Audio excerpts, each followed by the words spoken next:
Estamos ya con Fausto Giraldo, nuestro invitado en la mañana para referir precisamente estos resultados electorales. Fausto es analista político y social también.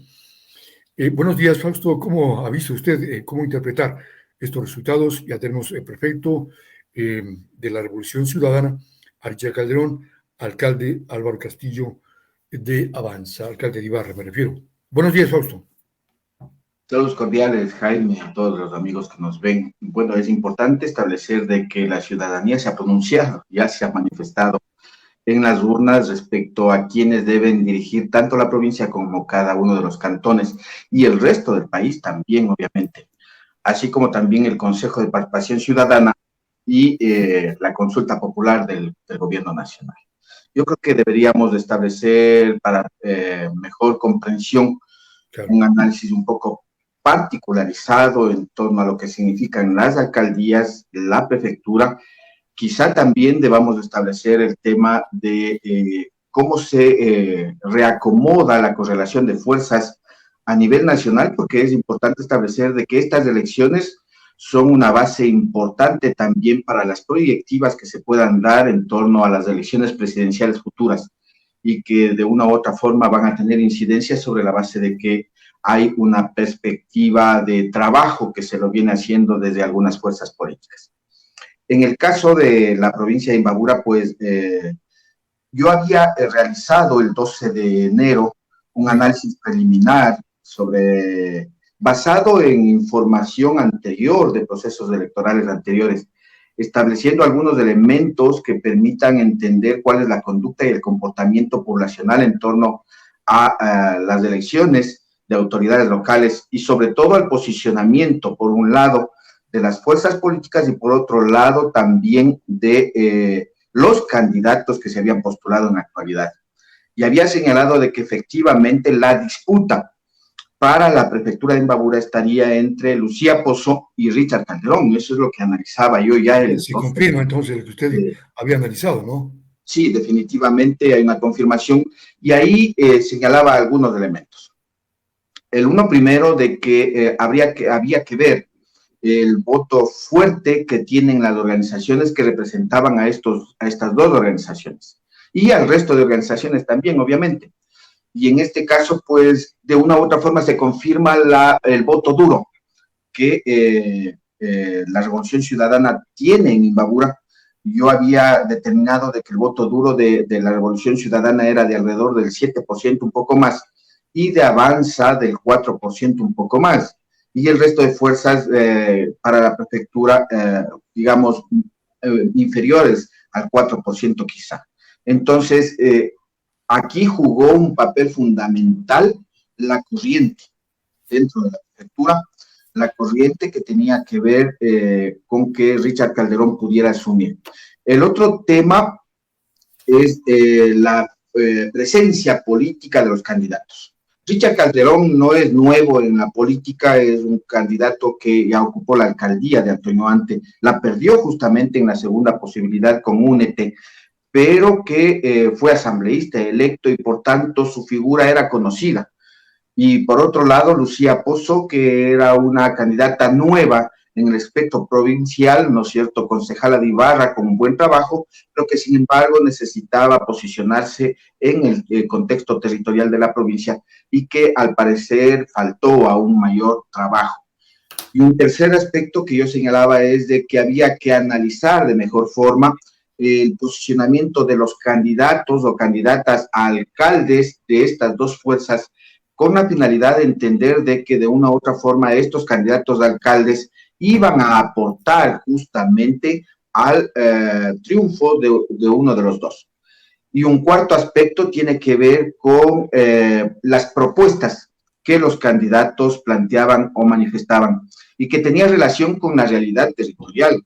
Y eso es importante decirlo porque, por ejemplo, Richard Calderón afianzó mucho su cuestionamiento al tema del estado de las vías, por ejemplo, y algunas vías importantes, ¿no es cierto? Quiroga, Cuicocha, el tema de San Antonio Otavalo, ¿no es cierto? Y de una u otra forma la vía también hasta Intac, que lamentablemente en este segundo periodo del prefecto Pablo Jurado sí dejó mucho que desear, y en ese análisis que yo lo hago lo establezco, precisamente de que la acción del actual prefecto iba a incidir en el tema de la elección a la prefectura, y obviamente yo creo que así se lo ha visto.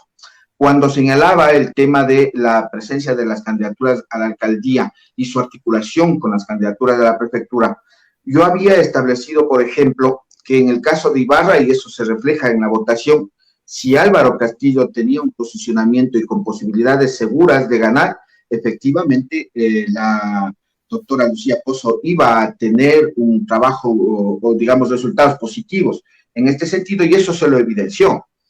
Pero también señalaba de que dependía mucho de cómo la candidata o el candidato articule su trabajo de campaña con los candidatos territoriales que le posibilite, en este caso, por ejemplo, Otavalo. Estamos observando que posiblemente la señora Hermosa sea la alcaldesa de Otavalo. Y entonces ahí se entiende de que existió un trabajo de vinculación de Richard Calderón con la candidata Hermosa, y obviamente entonces el resultado hace de que suba. Obviamente por el tema de origen de Richard Calderón en Antonio Ante hace que la votación de Antonio Ante sea importante y orientada hacia él en particular, ¿no es cierto? Es decir, yo creería, y hay que analizar ya más adelante con datos directos y resultados, ojalá con más del 90% de lo que han obtenido en cada una de las parroquias los candidatos, para establecer en dónde es que se da este triunfo a nivel provincial por parte de Richard Calderón. Estos elementos en el tema provincial. Ahora, en el tema cantonal era evidente que Álvaro Castillo, en el caso de Ibarra, iba a tener este resultado. En el análisis preliminar que yo hago justamente lo pongo, y yo lo establecí con líneas en cada uno de los cantones, es decir, primera fila está tal persona, segunda fila está tales personas, y tercera fila están tales personas. En el primer pelotón, dirá, ¿no es cierto? Sí, los pelotones y cómo es que se iban configurando los posicionamientos en esas elecciones. En el caso de Álvaro Castillo, hay que establecer el por qué la gente vota por Álvaro Castillo, ¿no es cierto? La campaña que ya tenía, ¿no? Anterior. Sí, y también hay que ver esta superación que hace Juan Arias, ¿no es cierto? Que es, digamos, la novedad en el caso de el Cantón Ibarra. Álvaro Castillo, a mi juicio, obtiene esta votación por la experiencia vivida por los ibarreños e ibarreñas. Es decir, en las elecciones pasadas para la alcaldía, Álvaro Castillo fue cuestionado por una serie de actos, etcétera, etcétera, y ese fue el argumento fundamental de la alcaldesa Escaco para ganar las elecciones. Pero resulta que la gente confió en la alcaldesa, votó por ella, pero en el transcurso de 4 años no desarrolló todo lo que dijo, y no ha sido verdad todo lo que acusó.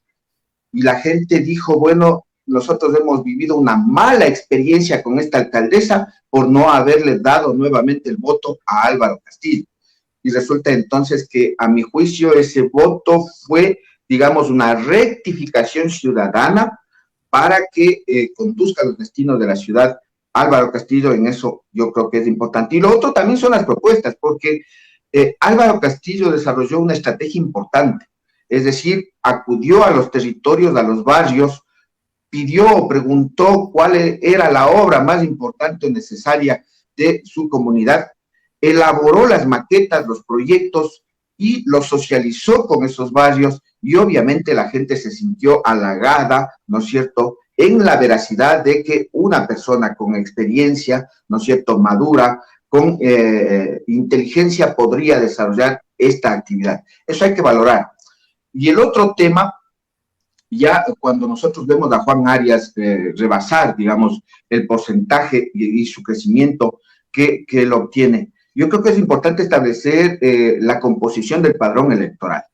El padrón electoral, más del 50% es joven, es una nueva generación, ¿no es cierto?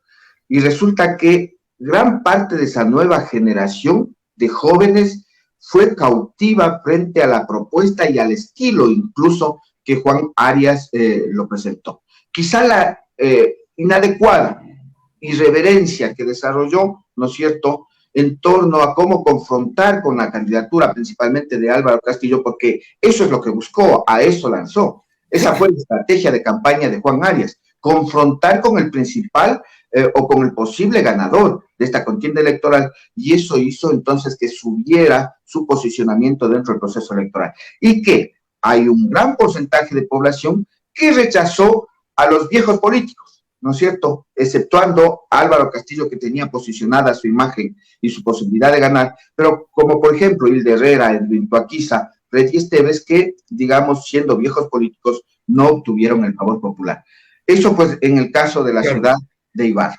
Exactamente, Fausto, pero claro, las cifras dicen que si los jóvenes votaran por jóvenes, habría ganado Juan Arias, pero no, gana una persona que ya tiene más de 58 años, Álvaro Castillo. En segundo lugar está Juan Arias, y tercero está Edwin Tuaquiza, como usted dice, también ya mayor en la política o viejo en la política, y cuarto está Tadej Zamora, que también no es joven, ¿no? Pertenece ya a las personas que pasamos ya de 40 años o un poco más. Entonces, los jóvenes no votan por jóvenes, por lo visto, porque el prefecto también no es joven, Richard Calderón. El que está en segundo puesto es, en cuanto a la prefectura de Imbabura, es precisamente Lucía Pozo, que tampoco es joven, pues ya pasa los 42 años. Tercero está Jorge Martínez, que no es joven. Entonces, define la votación los jóvenes no solo por la edad, sino también por la experiencia, por las virtudes de los candidatos, Fausto. Es que, es claro, hay una estratificación también de la juventud. No es que toda la juventud, porque es joven nada más. Hay una estratificación, ¿no?, entre los 16 años que votan hasta los 25 años más o menos, que es una juventud permeable al tema de la irreverencia. Y entonces diría yo que en ese segmento de población es la que incidió mucho la propuesta y el estilo de Juan Arias. Pero a partir de los 26 años en adelante, pues ya somos jóvenes, digamos, en ese sentido, quienes tenemos un criterio más maduro y observamos no solamente el estilo y no solamente la estrategia de campaña o el uso de los instrumentos que ahora se utilizan como las redes sociales principalmente, sino que observan la posibilidad cierta de que alguien administre la ciudad o el territorio en función de realidades y cuestiones serias y concretas con responsabilidad.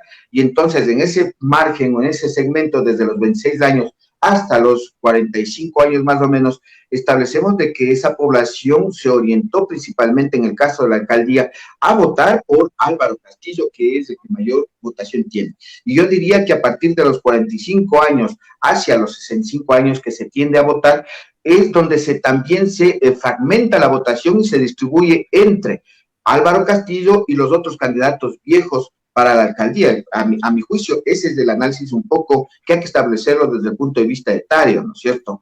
Claro, ahora, sí, ahora el tema del reverdecimiento, diría yo, el florecimiento de la Revolución Ciudadana, alcanza 3 dignidades en Imbabura a nivel nacional, logra la prefectura y alcaldía en Guayas y la alcaldía de Guayaquil, igualmente en Pichincha con Paola Pavón y Pavel Muñoz, y también en Cuenca, me parece entonces, y en Imbabura. Significa que Rafael Correa todavía tiene incidencia, que hay un voto duro en el país, que solo no estaban muertos, andaban de parranda. Mire, yo siempre he señalado de que la Revolución Ciudadana no ha, digamos que ha perdido fuerza, pero no ha perdido su voto duro, que es distinto, ¿verdad? Y que hoy más bien consolida esa votación alrededor de alcanzar un importante bastión de la derecha del país, que es la provincia de Guayas. Quizá no en todos los cantones del Guayas, pero principalmente en Guayaquil, en donde más del 40% le apuesta a Aguinaga, que es a este señor Aquiles, me parece que Aquiles Álvarez. Eso, Aquiles, que es quien capitaliza prácticamente la votación a la prefectura, a la alcaldía, y Aguinaga a la prefectura. Digamos, una recomposición también y un juzgamiento, quizá no a Jaime Nebot, pero sí al trabajo realizado por estas dos últimas autoridades de la prefectura o la alcaldía, como Cintia Viteri, que en realidad, en el contexto de la gestión pública a nivel nacional, se observó con serias dificultades y limitaciones, sobre todo por el escándalo que se manejaba dentro de ese territorio. Pero aquí hay una recomposición a nivel nacional. ya no es solamente del Partido Social Cristiano. Hay un reposicionamiento de la Revolución Ciudadana, es Azuay, en donde ganan la prefectura, es en Santo Domingo, ¿no es cierto? Es en Manabí, es en Guayas, es en Babura, es en Pichincha, que ratifican con Paola Pavón, es decir, importantes provincias en donde consolidan prefecturas. Yo no me iría mucho a las alcaldías, sin embargo, en territorios importantes como Quito, Guayaquil, como Cuenca, como Manta, ¿no es cierto? Son territorios en los que se consolida este movimiento. Diría que en Imbabura, el segundo cantón más importante, lo fortalecen con la señora Hermosa, ¿no es cierto? Anabel, sí. Y obviamente habrán otros territorios más pequeños, de ciudades más pequeñas que consolidan, pero también hay pérdidas de espacio, ¿no es cierto?, en Pachacuti, por ejemplo, ¿sí? Ellos tenían el control de Cotopaxi, ahora ya no lo tienen, ¿no es cierto?, tenían incidencia importante en las provincias de la Sierra Centro, ya no lo tienen, y entonces eso refleja que hay una recomposición interesante.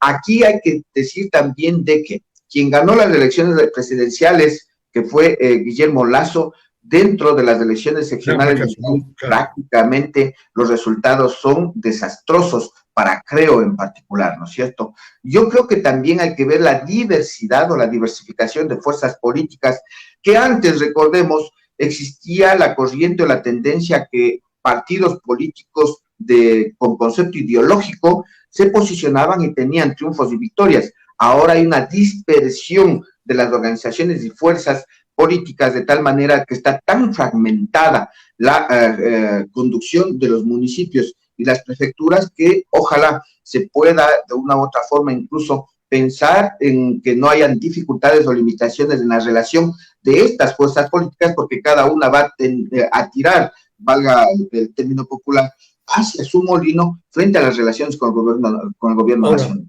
Fausto, analizando las cifras, el cuarto lugar para la alcaldía de Ibarra está Tania Chamorro, con 9.204 votos, que es el 10.20%, está atrás de Juan Arias y tras también de Edwin Toaquiza. ¿Por qué no hay esta relación entre prefecto alcalde de la Revolución Ciudadana y alcalde de Ibarra? ¿Por qué hay esa diferencia? Porque siempre hay ese arrastre de prefecto alcalde o alcalde prefecto. Mire, en el análisis del 12 de enero yo hacía ya una referencia a este tema. Ya. Y tenía que ver con que Tania Chamorro no surgió de la corriente de la Revolución, ya. Sí, y entonces la corriente, no necesariamente los militantes, sino la corriente, es decir, aquellos que son seguidores de Rafael Correa, no vieron en ella la representación de ese pensamiento. Juan Arias pertenecía al movimiento de Rafael Correa, recordemos. Así es. Y él fue planteado inicialmente dentro de ese movimiento, pero no fue aceptado, quizá por las dirigencias, no sabemos cuáles fueron los motivos. Y vieron quizás en Tania Chamorro la posibilidad de ser su candidata. Y resulta que entonces ahí juega también otro elemento. Yo en algún momento señalaba de que el movimiento correísta estaba fraccionado en algunos frentes, ¿no es cierto? En el de Richard Calderón, en el de Juan Arias o Jorge Martínez, que son lo mismo, en aquellos que no estaban ni con Juan Arias ni con Richard Calderón o Tania Chamorro, y también otros que estaban en Únete, que correspondían al movimiento anterior que patrocinó candidaturas de la Revolución Ciudadana. Entonces, de una u otra forma, también en el proceso electoral incidió a que el pensamiento, la corriente correísta, para la alcaldía se oriente más bien a votar por Juan Arias y no a votar por a quien no consideraban era su representante legítima, como es Tania Chamorro. Fausto, o sea, puede ser que si recordamos la historia, recuerden Ibarra que se lanzaron como candidatos Álvaro Castillo y Pablo Jurado a la alcaldía de Ibarra. Claro, de la misma tendencia, entonces uno de ellos, entre ellos se quitaron los votos y permitió el triunfo de Jorge Martínez. Por lo tanto, Tania Chamorro y Juan Arias, de la misma tendencia, diría yo, como usted dice, salidos de la Revolución Ciudadana, y Tania Chamorro importada desde Únete, igualmente en la prefectura de Imbabura. Richard Calderón y Jorge Martínez, de la misma raíz, diría yo, del mismo origen, uno de los dos no debía presentarse como candidato, porque hay que saber calcular los espacios y los momentos, ¿no? Yo diría que hay otras dos consideraciones también, ¿no es cierto? La una es de que la alcaldía de Ibarra fue gestionada estos últimos 4 años por una mujer. Aspiro a que no sea ese el criterio de voto de la No, de género ciudadanía igual. y que de una u otra forma la ciudadanía ibarreña haya valorado de que una mujer no pueda estar dirigiendo la alcaldía de la ciudad. Y por eso es que usted observa entonces Álvaro Castillo, Juan Arias y tercero Edwin Paquiza, Así está. En cuarto ¿verdad? está Y Tania, sí. cuarta Tania Chamorro, es decir, quizá, ojalá no exista ese criterio machista No de creo. poner en el mismo saco a la mujer, sino más bien valorar sus capacidades. Y lo segundo es de que también tiene que ver con las fortalezas que tienen los cuadros postulados como candidatos. De una u otra forma, Tania Chamorro salió de una gestión, salió de una administración, De una tía, claro. perdió credibilidad, ¿no es cierto?, en su gestión, y Juan Arias era un individuo nuevo en el espectro electoral, no en el político porque había participado, pero en el espectro electoral, y resulta que entonces se mostró como una figura que podía hacer alguna gestión sobre los demás. Edwin Paquiza, obviamente ya lo conocemos, un actor político desde hace algún tiempo, candidato a asambleísta, fue concejal de la ciudad y ahora candidato a la alcaldía de Ibarra. Es decir, esperemos que no haya existido ese tema de género, ¿no es cierto? Que la ciudadanía no haya aplicado esa condición de Claro, que como ya nos administró la ciudad una mujer, entonces no votamos por una mujer. Aspiremos a claro, que pero eso en no la haya sido. prefectura de Imbabura, le decía Fausto, se disputaron un mismo espacio, Richard Calderón y Jorge Martínez, se quitaron votos entre ellos. Evidentemente, eso sí surgió. Y surgió también el tema de las condiciones y características de los candidatos. Richard Calderón, Lucía Pozo han mostrado una calidad humana distinta, diferente, ¿no es cierto? Digamos, un carisma, sobre todo condiciones importantes de empatía con la población, con la ciudad. Jorge Martínez siempre ha tenido dificultades de arrogancia, ¿no es cierto?, de prepotencia, no tiene una facilidad para hacer un acercamiento con la ciudadanía. Y lo otro es lo que usted dice justamente, ¿no es cierto? Provienen de un mismo movimiento en el que Jorge Martínez obviamente tenía un posible posicionamiento en el territorio cantonal, pero no provincial, a diferencia de Richard Calderón, que en el contexto provincial y en la corriente del correísmo a nivel provincial, pues se fortalecen. Aquí hay que ver también, y permítame decirlo, un Claro. tema no de la prefectura, sino más bien de cómo resurgen otras personalidades y fuerzas en el resto de la provincia. A Lo de ver, César Escobar es importante es de avance, ¿no? ¿sí? Un candidato absolutamente nuevo, no solamente en el tema electoral, sino en el tema político, ¿no es cierto? Un técnico, un profesional que salió de las filas de la Policía Nacional, pero que se mostró, digamos, con una propuesta, con una capacidad de empatía con la población, con una relación natural con la población y que dieron sus frutos. A diferencia de la posibilidad incluso de que pudo haber tenido la candidata Paulina Cadena, que siendo de la Revolución Ciudadana, no logró contener la votación o ser cautivar esa votación Está que cuarta incluso fue ella, Paulina dirigida Cadena, a Richard cuarta. Calderón, por ejemplo. ¿Sí? Lo que sucede en Urcuquí en relación a este Jorge candidato Manrique, de también la Revolución Ciudadana. Manrique, de participación ciudadana que remonta prácticamente a lo que eran posiblemente los ganadores, en primer lugar el señor Caviedes y por otro lado el señor Julio Cruz. Es decir, hay estas dos novedades importantes dentro de la provincia que digamos, patean el tablero, como se suele decir popularmente en el territorio provincial. Lo de Yomar Ceballos me parece que era un hecho ya que se suscitaba, se venía a ver. Me llama la atención los resultados de Auqui Tituaña, refleja un castigo, Está cuarto ya, ciertamente, de la sí, cuarto. población, un castigo a este candidato, y lo de Oscar Narváez en Urcuquí, que también se Vuelve a la veía alcaldía, claro. que vuelva a la alcaldía con un buen porcentaje de votación. Muy bien, este análisis con Fausto Giraldo en esta mañana, luego de que ya tenemos resultados muy avanzados de los escrutinios. ¿Qué pasó en el tema de la consulta popular, Fausto? ¿Ganó el sí o ganó el no? Mire, yo creo que como ciudadanía, y no solamente para la consulta popular, sino también para lo que corresponde a candidaturas, debemos ser muy cautos.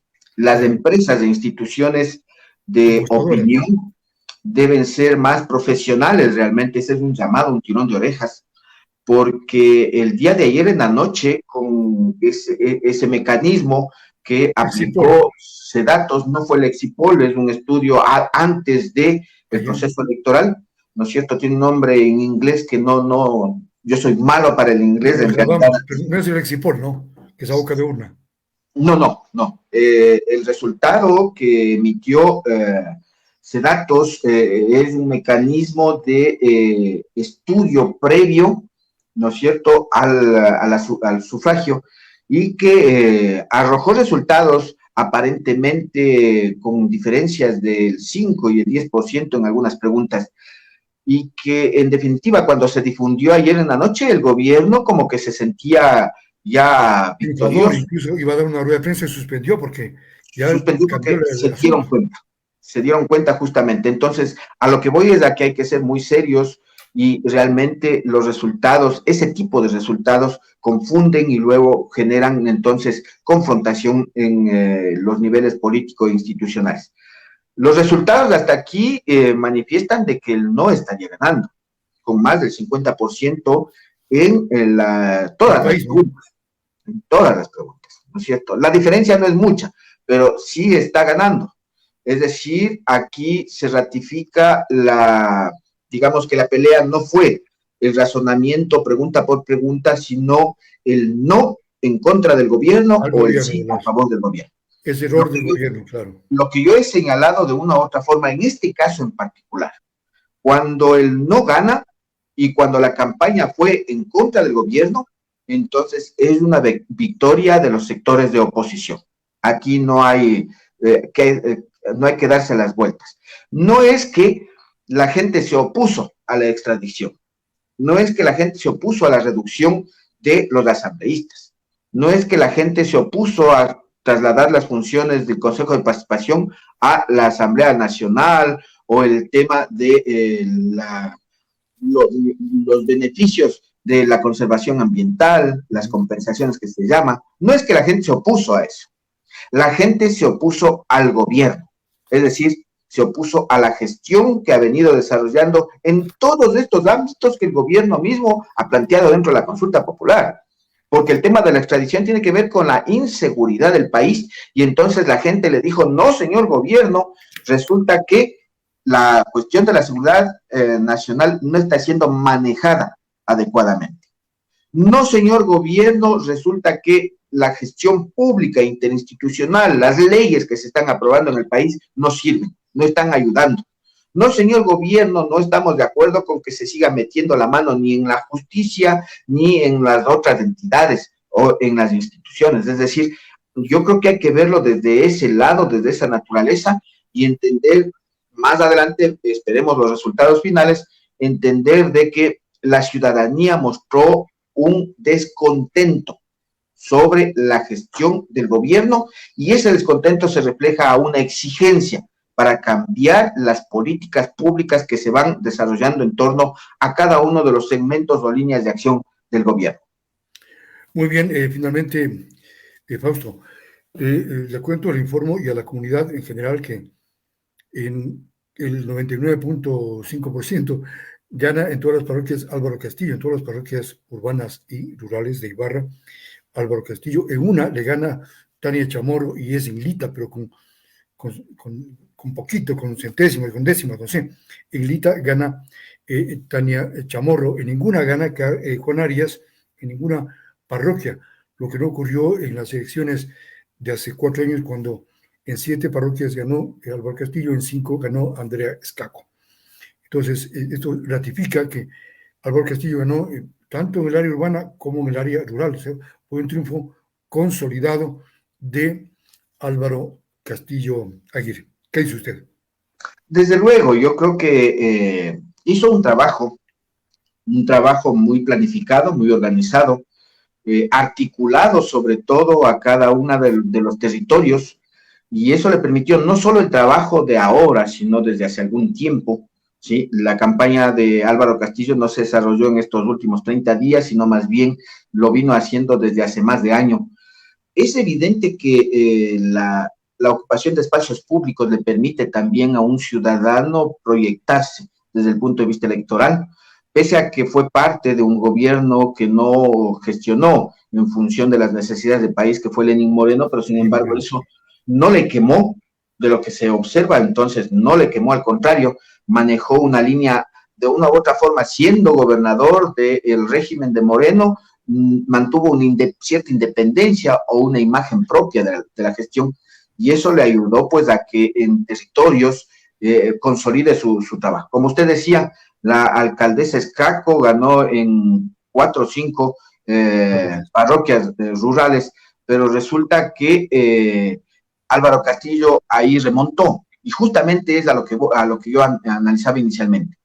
La experiencia de los habitantes de los territorios de la ciudad de Ibarra o del cantón Ibarra es de que la alcaldesa Andrea Escaco les engañó, les mintió, no cumplió. Mientras tanto, desperdiciaron su voto por ella y no votaron por Álvaro Castillo, que pudo haber realizado una mejor gestión, y por ello es que hoy hacen una especie de reconocimiento de esa culpa y votan, obviamente, por alguien que es conocido, por alguien que ya experimentó desde la administración municipal y por alguien que también plantea propuestas en función de proyectos específicos y concretos para cada uno de los territorios. Y parece que ya no pesa mucho el tema de los pasquines de última hora, pasquines ahora electrónicos, digitales, ¿no? Ya no pesa mucho en Imbabura, en Ibarra.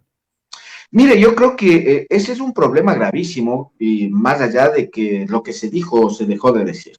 Es un problema de cultura política electoral de la ciudadanía. Por ello es que yo he venido señalando la posibilidad de que el Consejo Nacional Electoral deje de ser un consejo con representación política, autoridades que representan a tendencias y corrientes, y se convierte en un instituto electoral.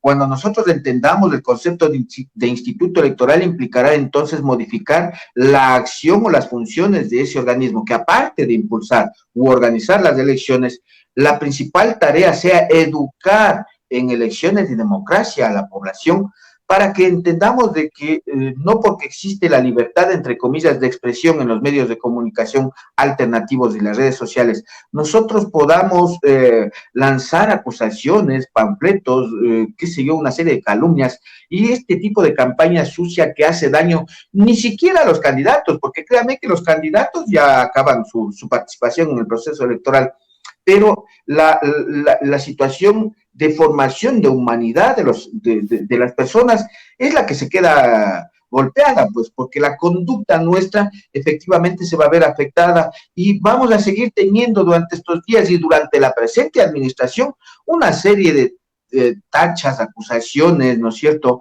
de calumnias nuevamente, que no nos conlleva a nada. Cuando nosotros hagamos un análisis o nosotros queremos vertir una opinión, lo importante es hacerlo con fundamento. Si tenemos denuncias, las hagamos formalmente, con documentos, acudamos a las instituciones y entidades. Si tenemos cuestionamientos a la gestión pública, lo hagamos en función de la gestión que está haciendo una autoridad, y no nos metamos en la vida personal o particular de los seres humanos, de las personas, porque, como se dice, no hagamos a los otros lo que no nos gustaría que nos hagan a nosotros. Finalmente, y esto porque me salta esa inquietud, Fausto, disculpe, el tema de la diferencia que hay entre Álvaro Castillo, que tiene el 37.51%, versus Juan Arias, que está en segundo lugar, que tiene el 23.78%. Es realmente considerable, irrefutable, ya no va a cambiar nada, ¿no? Ya digamos que está consolidado esta tendencia. Mire, estamos hablando de más de 14% es difícil, ¿no?, de votación de diferencia. Entonces, en una segunda vuelta, si habría segunda vuelta, tal vez. Ni siquiera en la segunda vuelta, porque necesitaría solo él remontar ese 14%, y como yo decía en algún momento, para obtener un punto de votación necesita usted entre 1 o 2 semanas para garantizar de que la gente se sume. Eso significaría que tendrían que ingresar a una campaña electoral larguísima para que vaya sumando votos. Lo importante aquí es entender de que ya hay triunfadores, hay que reconocer esos triunfos, de que las autoridades deben cumplir lo propuesto, ¿no es cierto? Richard Calderón propuso 10,000 fuentes de empleo. Nosotros queremos ver las 10,000 fuentes de empleo. Richard Calderón dijo que va a reactivar el tren que va a hacerlo no solamente hasta Salinas, sino hasta San Lorenzo, para comercializar los productos por vía marítima. Queremos ver que se reactive el ferrocarril desde Ibarra a San Lorenzo. Planteó también incluso de que deberíamos impulsar la construcción de la ampliación de la vía Cajas-Guayabamba. Imagínese usted, aunque no es competencia territorial, pero eso planteó también. Entonces, en campaña se dice muchas cosas, ¿no? Sí, entonces ese tipo de cosas tienen que cumplirse. Algunos temas de carácter social, otros en el tema ambiental. Imbabura es un geoparque y esa es una conquista importante del actual prefecto. Eso es indudable. Lamentablemente no fue gestionado dentro de la corporación provincial adecuadamente ese concepto y qué hacer como geoparque mundial, y obviamente ahora tenemos resultados y consecuencias. Yo creo que hay que expresar la felicitación a quienes obtuvieron la votación, ¿no es cierto? A quienes también estaban por alcanzar un triunfo, ¿no es cierto? Lucía Pozo, por ejemplo, el propio Juan Arias, Lourdes Altalima, Gabriela Jaramillo, porque sin su participación en un proceso electoral, evidentemente nosotros no tendríamos opciones y ganarían aquellos que quizá por la fuerza del proceso electoral vayan a hacerlo. Yo creo que aquí es más bien la resiliencia que debamos tener quienes ganamos o quienes perdimos, y los ciudadanos debemos empezar a madurar políticamente para ayudar a impulsar el desarrollo de la provincia, el desarrollo de cada uno de nuestros cantones. Porque caso contrario, si estamos pensando en continuar este tipo de confrontación, no estamos contribuyendo a solucionar nuestros problemas y los problemas de toda la comunidad. Muy bien, quiero agradecer a Fausto Giraldo por sus interesantes e importantes comentarios. Gracias, Fausto, y un buen día. Un buen día a usted también, muchas gracias.